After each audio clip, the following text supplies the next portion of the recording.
Honoring lives lost tomorrow marks 30 years since the bombing at the Alfred P. Murrah Federal Building in Oklahoma City, an attack that claimed 168 lives and forever changed countless others.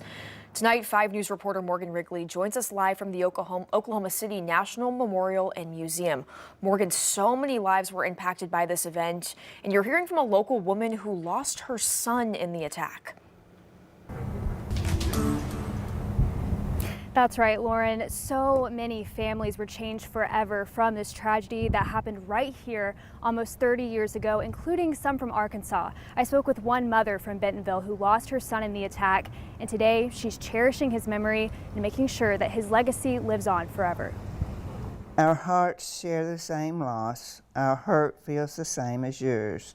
We know you wonder when peace will come, and will we ever be carefree again? Among the 168 chairs at the Oklahoma City National Memorial and Museum, each one holds a name and a story. For Joyce Bolte, it's the story of her son, Mark. Mark was our oldest. We had 2 boys. Matt was 7 years younger. He was a really good kid.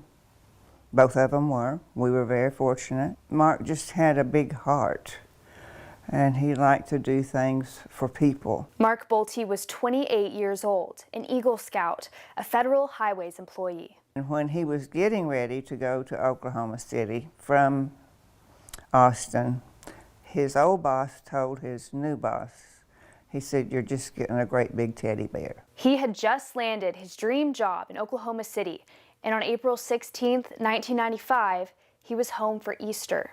He said, "You all have got to come and see me," and we said, "Okay, we will. We'll get over there." And 3 days later, April 19th, Joyce was at work in Bentonville at Walmart when she heard the news. one of the girls turned around to somebody and she said, "They just blew up the federal building in Oklahoma City," and I just literally froze. They called and said he was missing. Then they called and said they thought they'd found him. And then late that evening, they called and said he was missing. And we left for Oklahoma City that night. For 2 weeks, Joyce and her husband Don waited, surrounded by other grieving families. Every evening when the commissioner from the medical office would come in, and he would read off the names, my husband, he said, "Is there any chance that Mark suffered?" And he said, "No. As far as he went down, he never knew what hit him."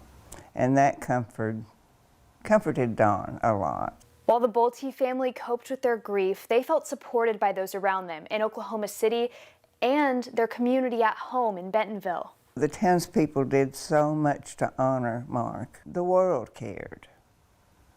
And that made a great deal of difference to all of us.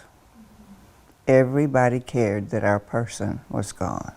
Joyce made it her mission to make sure others grieving a loved one felt that support too. Shortly after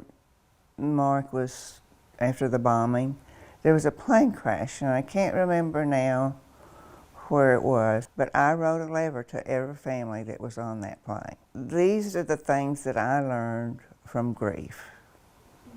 It feels a lot better to do something for somebody else than sit at home and worry about what you've lost. Mark's legacy lives on in an engineering scholarship, in Boy Scout donations, and in a bridge he helped design in Texas, named in his honor. Along with the bridge, a plaque was engraved with a poem Joyce wrote during the weeks they spent waiting to hear about Mark's status in April 1995. "They were called by God for a reason, one that He alone knows.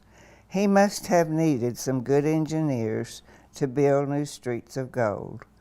God chose us all for a reason. He knows we trust Him so. He knew they would do their heavenly work and still keep watch over us below."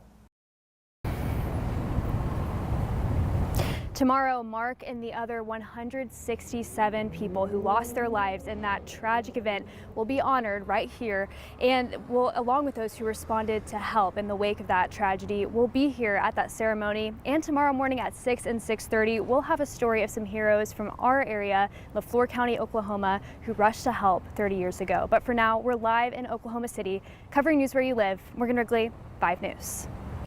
Going to be such a moving weekend there. Thank you, Morgan. The victims included 3 others from our area. Fort Smith native Rebecca Needham Anderson, a nurse, rushed to help to the scene. She collapsed and later died rescuing survivors at the blast site. Renota Woodbridge graduated from high school in Batesville and earned a bachelor's and master's in civil engineering at the U of A. And Wanda Watkins, she has family ties to Rogers. She worked as a civilian for the Army, even spending time at Fort Chaffee before transferring to Oklahoma City. That ceremony starts tomorrow morning at 8:30. It will feature remarks from former President Bill Clinton. You can catch the full ceremony starting at 8:30 live on 5+. Download onto your TV and watch for free.